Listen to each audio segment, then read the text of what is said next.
Hello everyone, happy Friday. My name is Elena Riley. I work here at First Alert 6 on our digital team, bringing you news throughout the day on our website. This morning I have our top headlines to share with you, so let's head over there. Here we are on our website, and then my story. I bring this to you every morning around 6 a.m., as well as the streaming around 9 a.m. just to chat about things, get you ready for the day. Righty, so let's go over these.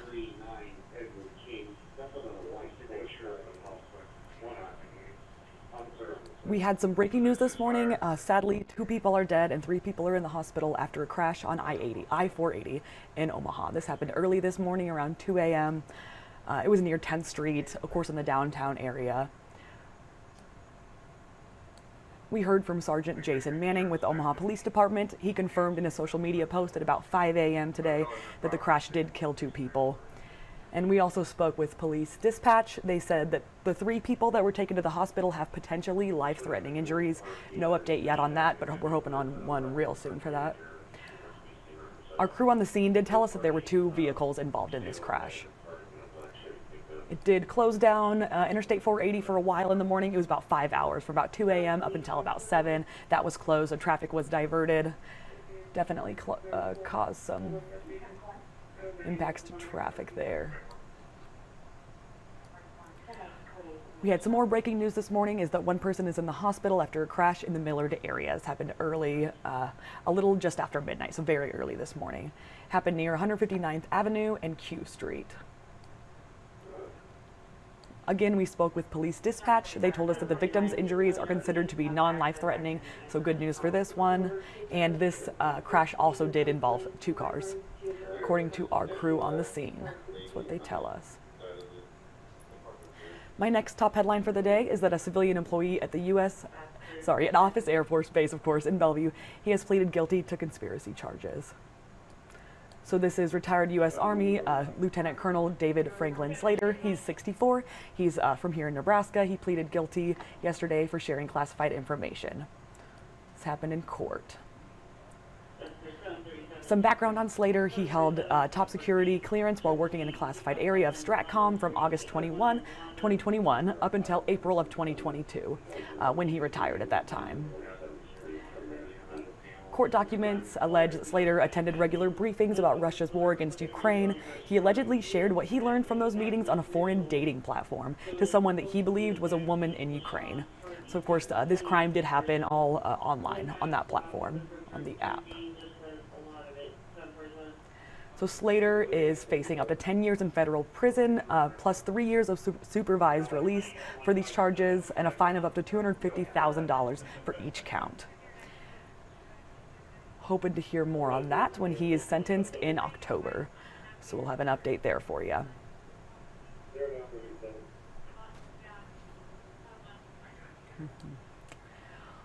Our next top headline is that authorities have shared more details about the 2 El Salvadorian nationals that were arrested in the metro. This happened on Wednesday. So ICE says that these men are senior MS-13 gang leaders. This is Rene Saul Escobar Ochoa. He's 30 years old. He was arrested during an operation in North Omaha. And then another man that ICE refers to as an MS-13 kingpin, he was arrested in Council Bluffs. This happened on Wednesday. ICE tells us that both of these men were in the country illegally and they were arrested without incident. They say the MS-13 kingpin is wanted for 5 different murders and that his identity is being withheld from us due to an ongoing investigation. So that is not out yet. Hello. All right, so Ochoa has been accused of ordering fellow gang members to commit several crimes, including multiple homicides, extortion, imprisonment, and drug trafficking, according to a release.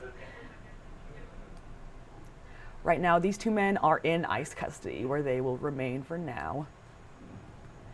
In a little warning from ICE, they tell us they are telling the public to please not get involved during their arrests or any operations. So a little warning from them there.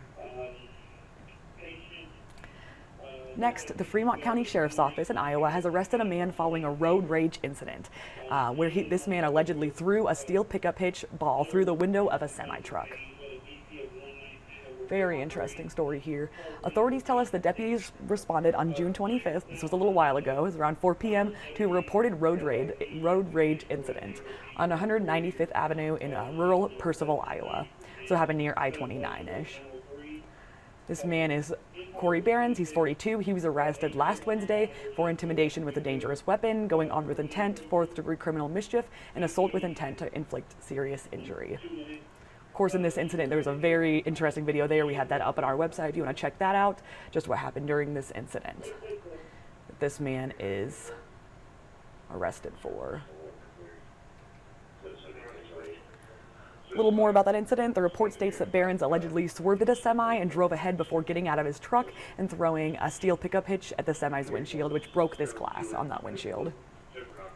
This man has since bonded out of jail after posting the bail. His initial appearance is scheduled for July 23rd, here real soon. This man is also from Percival, Iowa.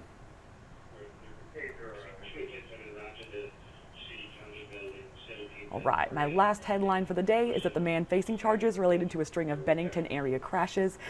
Late last year, he has pleaded no contest in court.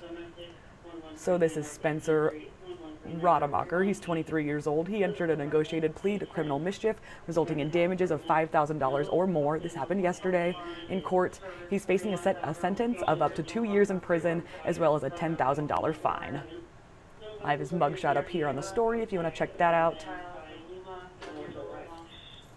So under his plea, the charge of a first-degree attempted assault, which could have resulted in a sentence of 20 years in prison if convicted, that was dismissed in court yesterday.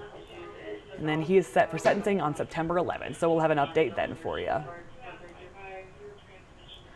little more background on these incidents. He was arrested after a months-long investigation into this 4 bizarre crashes that happened in the Bennington area.